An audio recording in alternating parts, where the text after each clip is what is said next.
Welcome to another episode of the Unleashed Performance Therapy Podcast. Of course, I'm your host, Robert, with the co-host, Jamie. It's been a while since we've been on, and we got a special treat for you. Good friend of mine, Doctor of Physical Therapy, Genevieve Peña. Genevieve, how's it going? Good. Good. So, of course, the intros, the main question everybody asks, how did you get into physical therapy? Awesome. Wait, you want me to answer now? We're good? Okay. Yes. Your turn. All right. How I got into it. So my sister had an injury, and being the youngest, we would always go wherever my mom went and took us. So we went to PT with her, and I thought the lady was really, really cool. And I was like, I want magic hands because my sister's getting better. So I've always, like, even as like with my personality, I think I surprise people when I'm like, oh, I love glitter and like sometimes like magic and all those kinds of things. So I was like, I want to be that, or I wanted to be Indiana Jones, an anthropologist, digging up bones and dinosaur fossils. So then I ended up needing PT myself, and we went to the same lady, and I just really liked her. And I think just the way my parents raised me and just always working, all that stuff, I basically was just like, hey, like, how can I like learn more? Can I work here? What can I do? And she was like, yeah, like you can be a tech in the summer. And so she gave me the opportunity to be a PT tech. And I just was like, this is so cool. It's a private practice. So I got to just learn the ins and outs. And then I was like, I want to be her. I want to be you. So I just asked her what she did. Like, how did she do it? And then, so pretty much, I think I was lucky. Probably around like 15, 16 years old, I was like, I want to do that. I want to be a physical therapist. And I just kind of kept going from there. And so you dumped the glitter and the dinosaurs after that. I did. I mean, there's still, I think we have lots of glitter in our job, to be honest. I think it's the best job in the whole world. But if I could not be a physical therapist, I would absolutely find a way to be like a anthropologist or something like that. I think it would be so cool. Actually, one of my anatomy teachers, she was like, she has a PhD in like anthropology or something, like just insanely smart. Like I would have never known how much you have to know to be in that profession. So I would do it. I couldn't see you out there by yourself in the dirt digging up bones and stuff. I mean, you keep yourself entertained because I know you can talk to a brick I wall. would keep myself but entertained. you gotta be surrounded by people. I couldn't see you out there. I mean, I'd have a team. I mean, Indiana Jones wasn't by himself, you know. I have a little team or something, taking pictures. I think definitely one thing that was cool when I met you and learned that you were a D1 athlete. And of course I love talking to D1 athletes, seeing like their like collegiate path and stuff like that, regardless of what path they take, but tying it back into as far as like what your day-to-day was and all that, and how you had time to kind of stay on the book, stuff like that. So we never talked to a D1 swimmer. So what was it like? What's the workouts and stuff like that? What's the day-to-day of a D1 swimmer? What D1 athletes are talking to? Football, track, soccer. I don't think it's like not like in a bad way. Like I'm just like, I think I mean, we haven't talked to any that hang out in the water, so we don't know any mermaids. So we're trying to figure out. You know, we're a different breed, if I got to say so myself.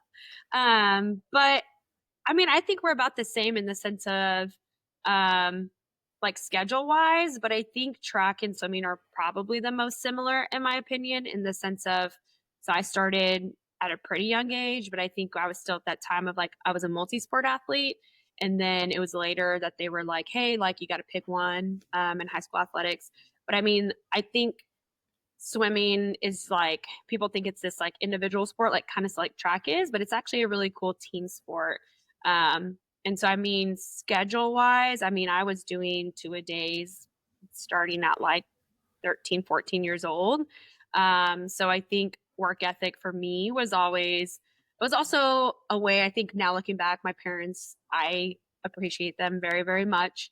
I think it was a way for them to really get me and my siblings on like a very strict schedule in the sense of if we didn't get good grades, we had to stay home. And we were like, we don't want to be at home. We don't want to be at home with our parents.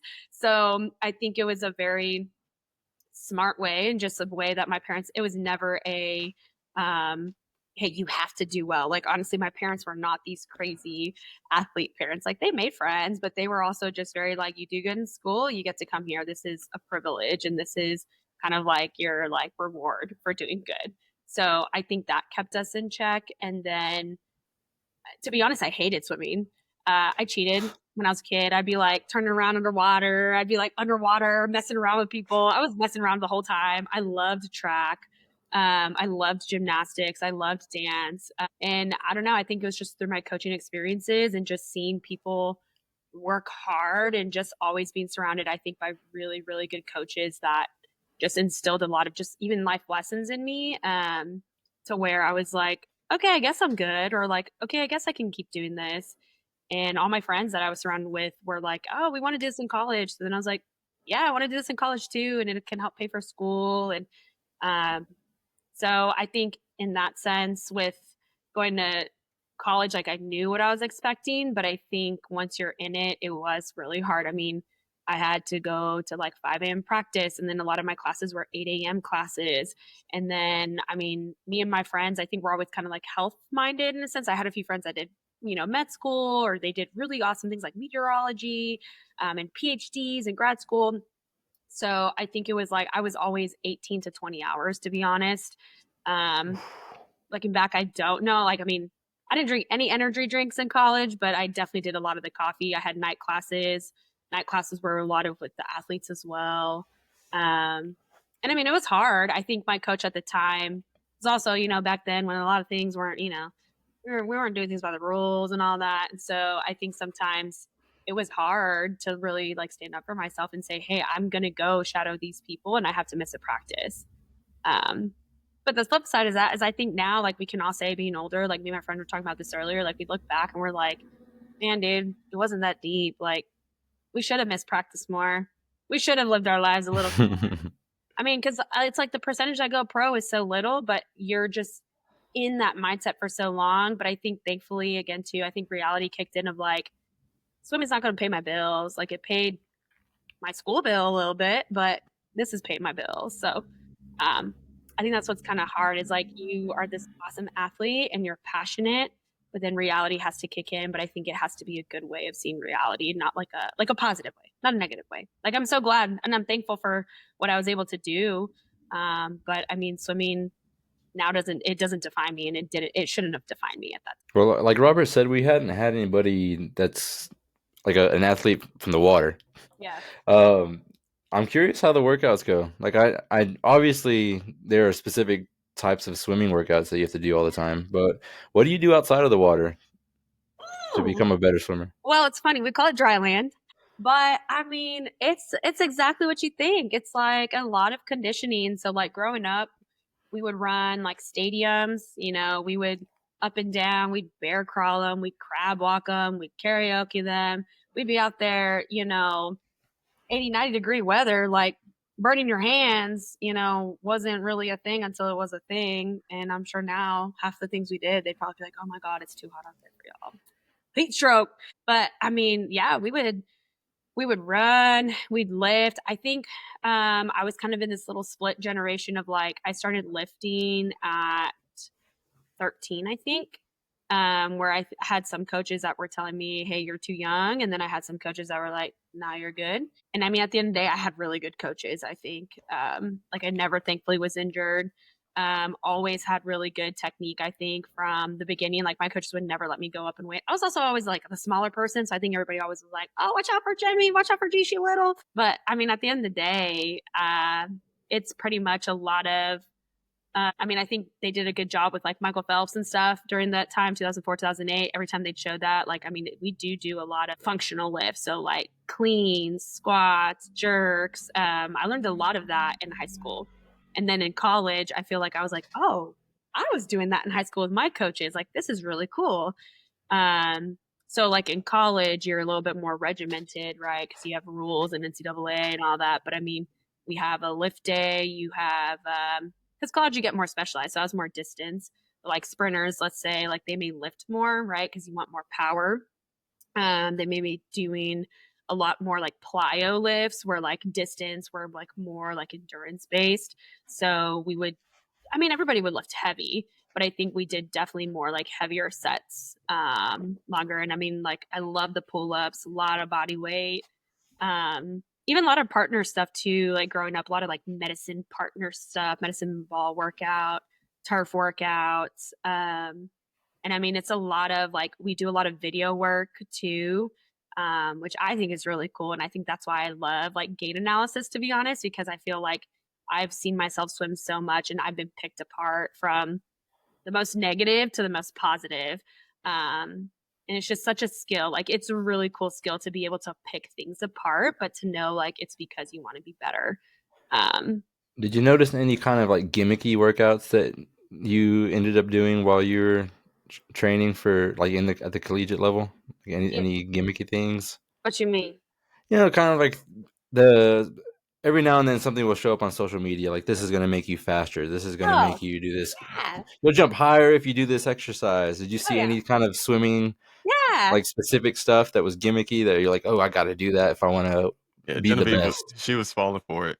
She was No, falling I for that think it social was media stuff. definitely, I think it was more like it was a trend. I think, right? Like we grew up in this, like, I think not to say people don't work hard these days, but I think it's just, it was a different time. So, like, honestly, like as a distance swimmer, it was like if you could do 20, 30,000 yards a practice, like you're going to kill it. And like, honestly, it was like, that's like way too much. Like, but the most I would do as like a distance swimmer, and I would say like I'd be curious, like kind of how things are going. Like I have some friends who are like coaching at that level and stuff, but I don't keep up with it as much as I used to.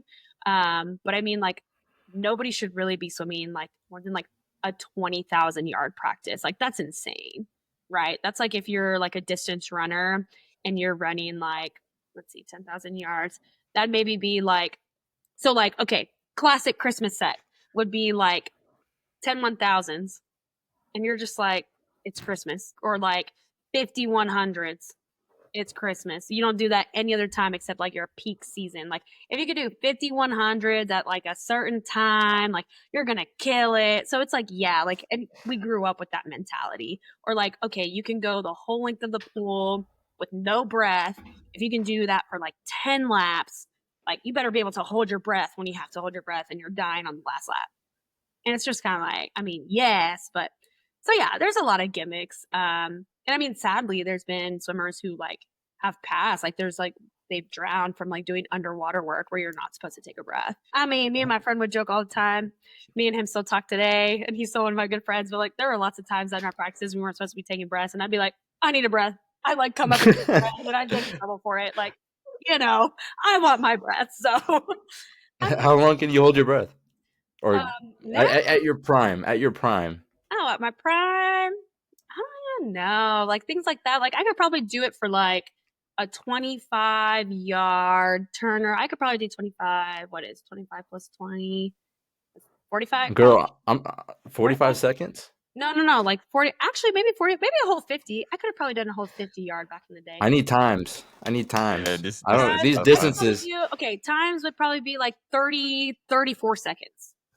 But like, I'm like racing. I'm not just like underwater chilling. Like, Oh, yeah. I mean, yeah, that makes sense. I was gonna say 34 seconds. You're a D1 athlete. You no, know? no. Yeah, Like, and that's like the thing, right? So it's like we could hold our breath, but the point is, can you hold your breath while you're working, right? Like if Like you're max effort. like there, so like those lane lines, there's a certain line, it's like 15 meters, and you want to hold your breath for that amount of time, but you're working, right? You're out of breath. So it's like, can you hold your breath when you're tired? Can you hold your breath when you're working? That's the difference. So it's like we would do breath work on land too. Like I remember when ski ergs became like the new thing. I think I was like towards the end of college with ski ergs. So it would be like I would cross train. So I would train back home sometimes with like my like home team or like my brother or the PT clinic I worked with actually, because one of the guys, he was a pro track athlete that I would train with.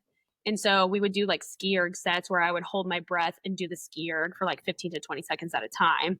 Then I would breathe for 10 seconds. Then I would like do that again. Um, so there's like really cool ways to incorporate like swim stuff on land and land stuff in swimming. You just have to kind of know the sport and know how to apply it. Yeah, I don't know the first thing about swimming. I know how to swim. I know how to swim. Yeah. I mean, I think everybody should know how to swim. Basic skill. But I'm about to sign up my kids for swimming lessons, and my daughter hates water in her face. She uh, hates it so much. I love the kids. I love the kids. You gotta get them in for sure.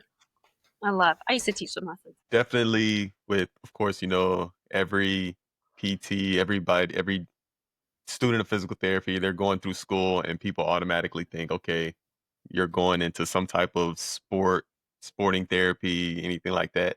Yeah. You, Miss Pena, are one of the few brave souls that like neuro. That's your jam. But going up to neuro, coming out of PT school, what was the route that you took? Like, what were you in different settings, Yeah. stuff Yeah. like that? So so when I was in undergrad, Incarnate Word in San Antonio, they have Morgan's Wonderland. It's an adaptive water park. And they also have this it's called Crit USA by Teleton, if it's still there. And it's a Mexico-based organization for pediatrics. And I actually started a lot of my shadowing there to where, as a tech, right, I came from this private practice, Pilates based sports clinic that I ended up working in as a PT. So it was like awesome full circle. But in undergrad, I was like, wow, like I didn't know therapy could be for kids. Honestly just thought it was for athletes, right? And just like, okay, my shoulder, my back, whatever. So I saw all this and I volunteered there and I fell in love. And I've always loved kids, always been around kids. So I was like, I want to do this. I want to do adaptive sports. And so I saw that as my way of like, okay, yeah, PT is sports still, right? Went to PT school and then was just like, I want to do sports. I want to do adaptive sports. I want to work with kids. And then the kids are adults. So I just want to do adaptive sports. So my first rotation was an outpatient clinic out in Fort Worth. Awesome experience. I actually learned like what an OT was. It was an OT PT owned clinic. Private practice was pretty big. And then my second rotation was in the middle of COVID, which I was very thankful for how my school handled everything because I feel like we did not miss out at all, thankfully. And my CI, he's still one of my great mentors to this day, was just this bro.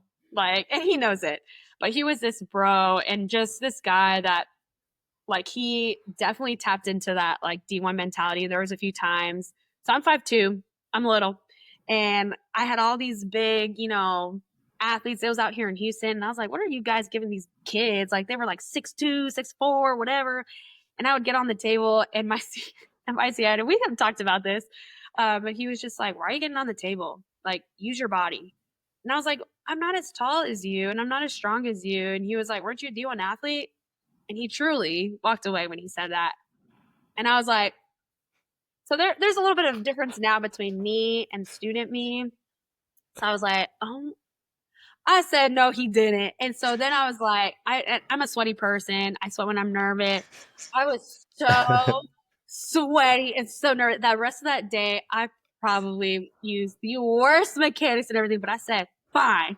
And I was so mad. I like called my brother and I was like, can this guy, like, I can't believe it. I said, I'm going to show up tomorrow. And I was just like, I am meant for this. And so then like even the next day he like was like, hey, I kind of told my wife what I told you. Like I apologize. And I was just like, you don't have to apologize. Say less. I could have sworn he was gonna fail me. I just did not think this was gonna like I was like, I gotta prove myself. And honestly, apparently he had great things to say about me, which was really, really nice of him. I passed. I thought I was gonna fail. I passed.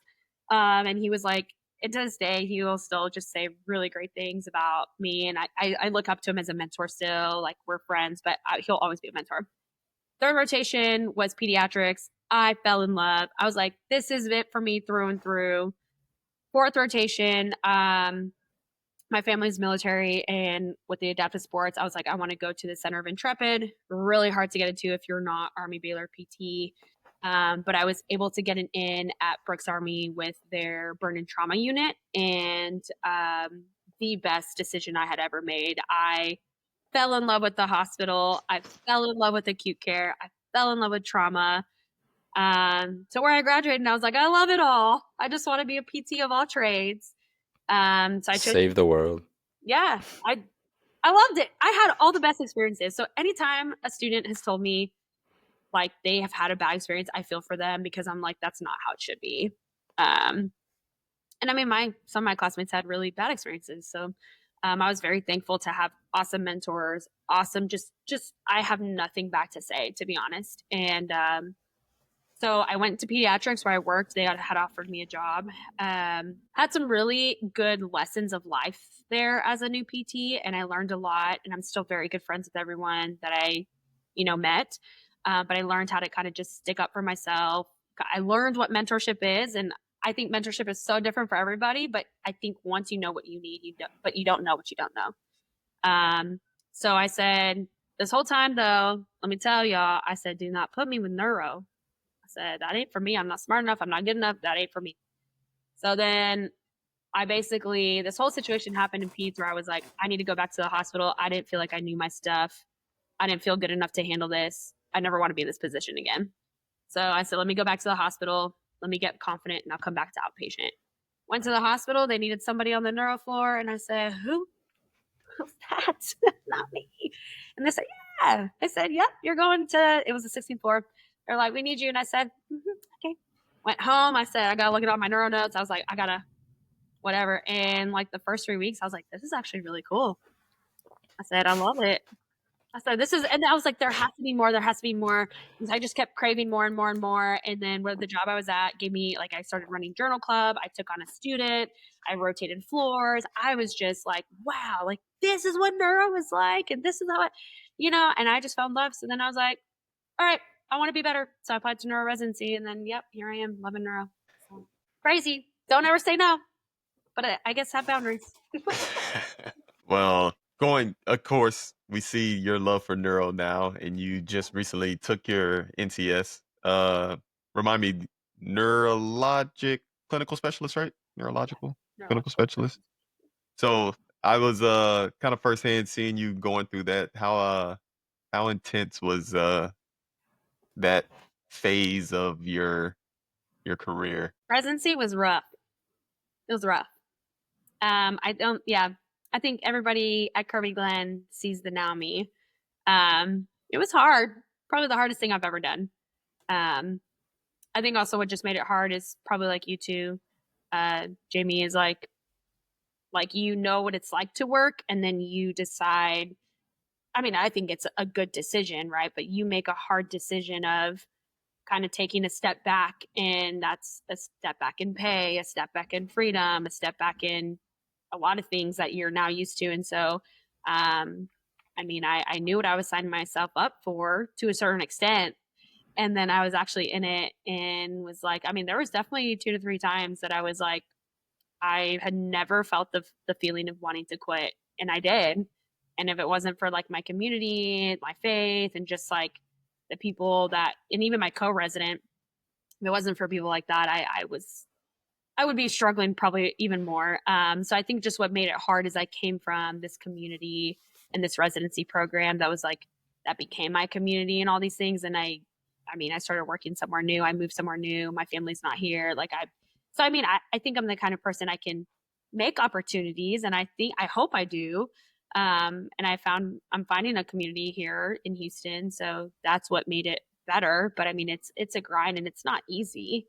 But I think it just goes to show if it was easy, everybody would do it. But I think it was worth it. So hopefully all good things moving forward. But if not, it's been an experience. Yeah. So at the clinic, again, I'm around you quite a bit. You are known as Blaze Pod girl, right? Yeah, which is hilarious. We'll have to do a whole episode on the Blaze Pods, but I would love to. you personally, speaking of, like, because some people talk about gimmicks and whatnot, what's the benefit? What's your pitch on Blaze Pods? I Talk to us. mean, I'm not getting paid by them, so yeah. I mean, but I feel like BlazePod is just so creative because coming from sports world, right? So they technically started with like the fitness world. Like they weren't even in therapy world. It was like a fitness thing. And like using like the combine, to be honest, and training those guys. So it's like I think from like a sports aspect, you're giving. I mean, do you know what blaze pods are? Do I need to explain what they're for the people? I don't know. Uh, Like, if you're listening to this, I'm sure that they know or they've heard of Blaze Pods before, all right, seen them I'll on tell you. Right? Instagram. Yeah, if Yeah, you know Genevieve, you know what Blaze Pods are. So. I do too. But right, so it's like these lights, and it's just like I don't know, and that's where I'm just kind of like working with athletes too. Like I'm not just gonna be like, hey, 3 sets of 10, like, hey, yeah, 3 sets of 15 over there. Like, you gotta know your athlete, you gotta know your person and all this stuff. So I'm just like it's a great way to make something more fun. Like, hey, how many times can you go chase that dot? Oh, you only got that at five times in 2 minutes? Come on now, you can do better. You can whatever. So it's just kind of like it's that like external motivation. And I think it's like we all know this, but like then research just shows like giving somebody like if you continue to tell somebody, and I think again, like swimming's such a good example, like with certain strokes, bend your elbow. You can tell me bend my elbow 50,000 times. I may not bend my elbow like I'm supposed to, but maybe the minute you say like, hey, like I still remember when my coaches was like, I would like, so in swimming, you kind of want like a cupped hand, right? If you think about it, if you're like slicing through the water, right? All this water is going through, that's going to create drag. So at the end of the day, you want like kind of like a cup. So you're kind of, it's like a paddle, right? So one time my coach was like, how do you wash your face? And I was like, whatever. And they were like, yeah, are your fingers open? And I was like, no. And they said, correct. And I said, oh, like makes sense. So when I'm coming around, so it's like one of those things again, it's like we innately know these things, but then to like actually apply it, right? So I think it's just that Blaze Pod adds some sort of athletic element. So then now you take it outside this like sports world and you add it to maybe like a pediatric population, right? These kids love flashing lights. These kids love all the dot, dot, dot. Make it a party, make it fun. It's not therapy. Like it's therapy, but it's not therapy. So then I'm like, okay, now with the neuro population, you want to stimulate somebody or like I think sometimes what draws me to this population is like people don't think they can do stuff. Like they're not athletes. But like life is an athletic event, right? Like you take away sports, you take away that, you got to walk to get out of your house. You got to do so many things. So it's like why not make it fun? Like why make something that's kind of already boring? Like that to me is like the math is not mathing, right? So why not make something fun? And then I think sometimes too, I've seen it with my own practice of just like they're like, "Oh wow, like that's so cool, that's so fun," or like, "Oh, those lights are so hard." But it's just like, I mean, it's more engaging than being like, "Okay, 3 sets of 10 and go do this." And then sometimes too, like, I'm not gonna give somebody some sandbags when they are just like not about it. But hey, if you love to play cornhole, if you love like games and stuff, I'm sure you'll love the sandbags. But I mean, sometimes I'm like, not this 42-year-old who loves to play video games is like, what am I doing with the sandbag and why am I throwing it in this bucket? And so I think it's just like a cool way to engage people. And I've had people who don't like blaze spots. They're like, I don't like those lights. I'm like, okay, great. Stay lights. Are you sure? Yeah. They don't want a different setting. They're really cool. Yeah. But then also too, just gives me that like sometimes I have them do activities where I'm like, hey, just hit the light and they're doing exactly what I want. And now they're focusing on something else versus like themselves doing something. Which again, the research shows that's like a really cool way to engage somebody and you get better learning, you get better carryover, your brain actually responds to it better. So why not? It's fun. I'd say I'm in the middle on the Blaze Pod seesaw, and I put Jamie on the spot. I know that he's not the biggest fan of I don't know if Blaze that. Pod. So I tried to use them. I didn't think that. I don't. Maybe it's just because I didn't know how to use them the best. But I don't know. I just didn't get. I didn't get the response out of them that I wanted. Like, I don't know. I felt like if it's something that I can't do myself, then I shouldn't be giving it to someone else. It's a good lesson to live by. I had a professor that said she never gave patients exercises that she could not do herself. So the older she got, the luckier they got.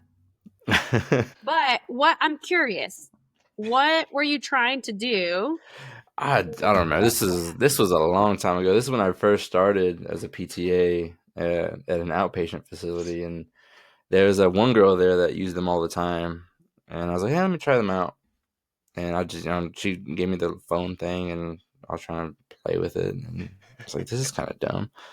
So preface, I also pay for the app, which I used the free app for a week and a half, and I said, I'm tired of it. I got so frustrated. Clearly, technology is not my thing. So I pay for the app, and I think paying for it is worth it when you do use it that much. Like, I use it a lot. So I think it is worth it for me. But I think it is definitely one of those things. It's like, once you tap into it, it's your creativity limits yourself.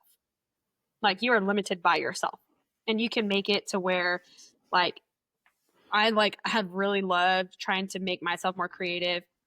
And I think residency helped me a lot with this. And like, even my co-resident will talk about it, but like, it's just like, you can color coordinate things to like, like every time this, like the red light comes on, you have to, do certain activity, or like, if you're like coordinating like lowers and uppers, like there's just so many cool ways. Like, even playing, like I played Twister with it.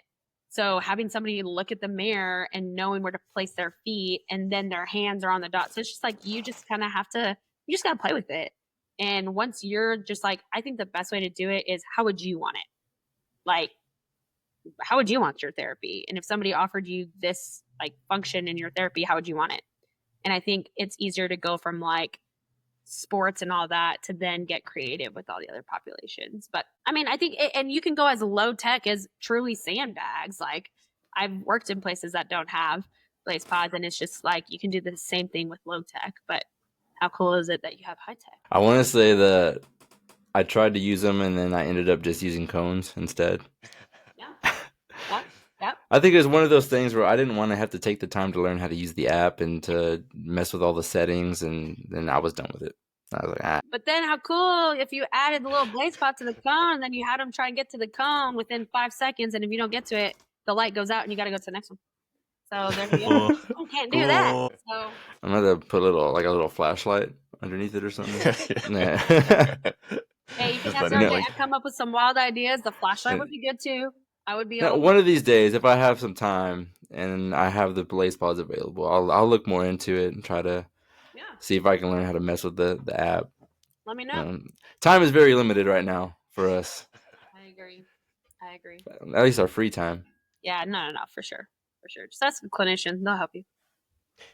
I help you. So along the lines of that high technology, of course, we're at a facility that endless amounts of money. We'll just say endless amounts of money, and they have all these cool gadgets and stuff like that. And I know that you're someone that you kind of stay on top of the research, stuff like that.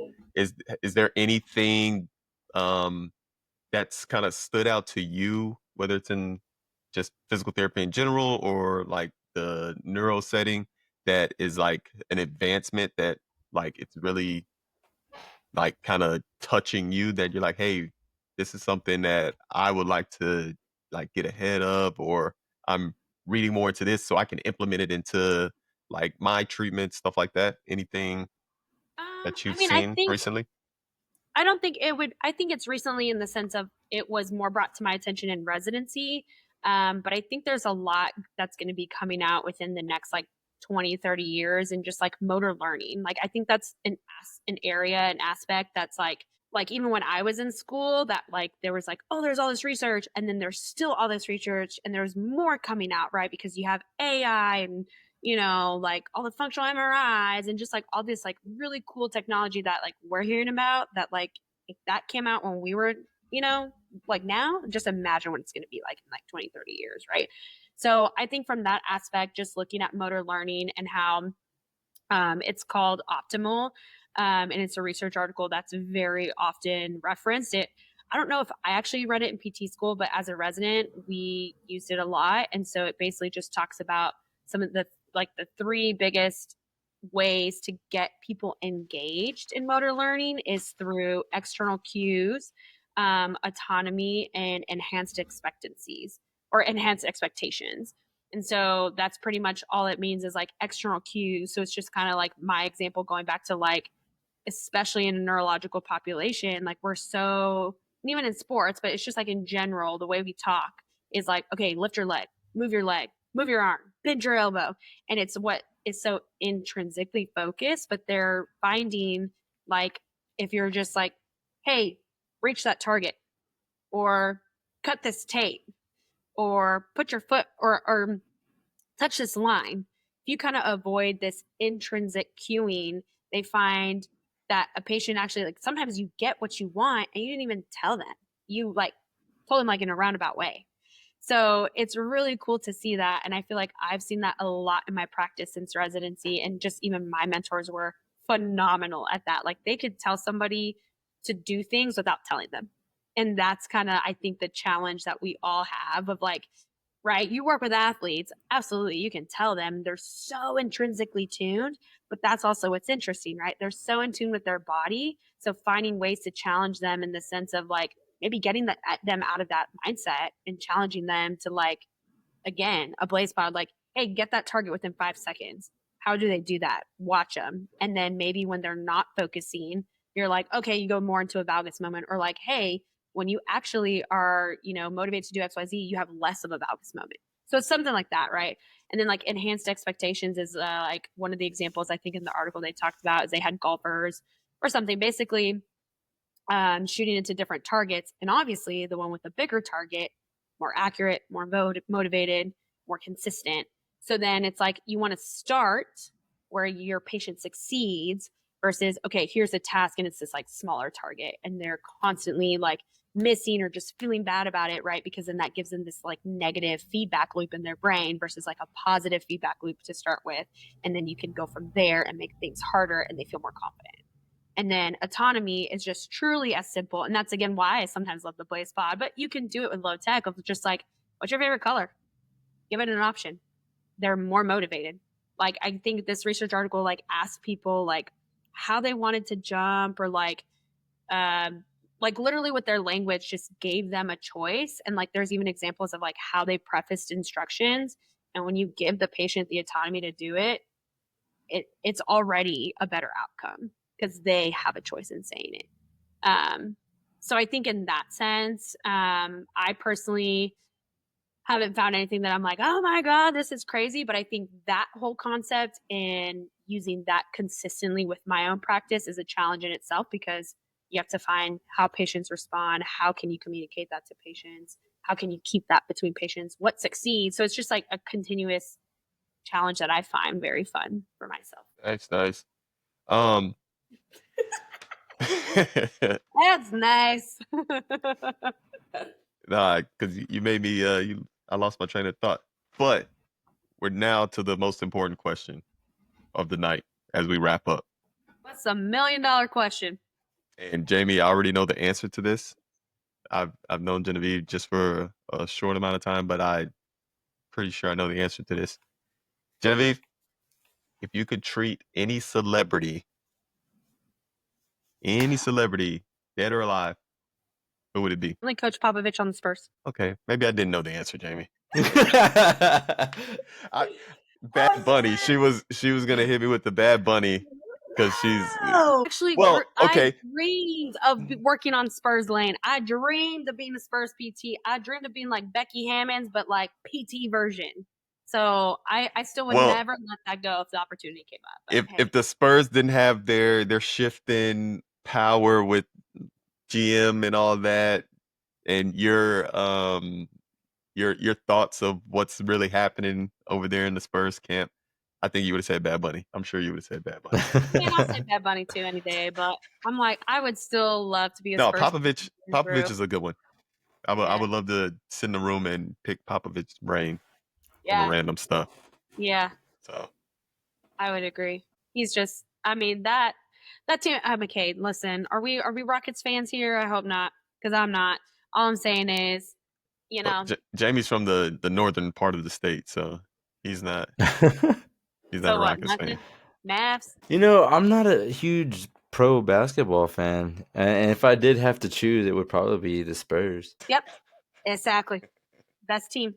Best team. Just the best like work ethic. Again, we just grew up with that, and that's yeah, Spurs forever. Yeah, we're definitely gonna have to cut this short now. So yeah, that no, but definitely, Jimmy, thank you for hanging out with us. Kind of Anytime. short notice and late in the night, of course, but we appreciate you. We're gonna have to get you and Alora on here and Yeah. have you Cool, two cool. chit chat it up. Yeah. So that's it for this episode of the Unleashed Performance Therapy Podcast. If there's any topics or anything or any special guests you want to see on the show, go ahead and hit us on Instagram with a DM or hit us on unleash.tx. And like Jamie always says, be sweet to us. Scroll down to the bottom, leave us a 5-star review, like, follow, subscribe. And until next time, later.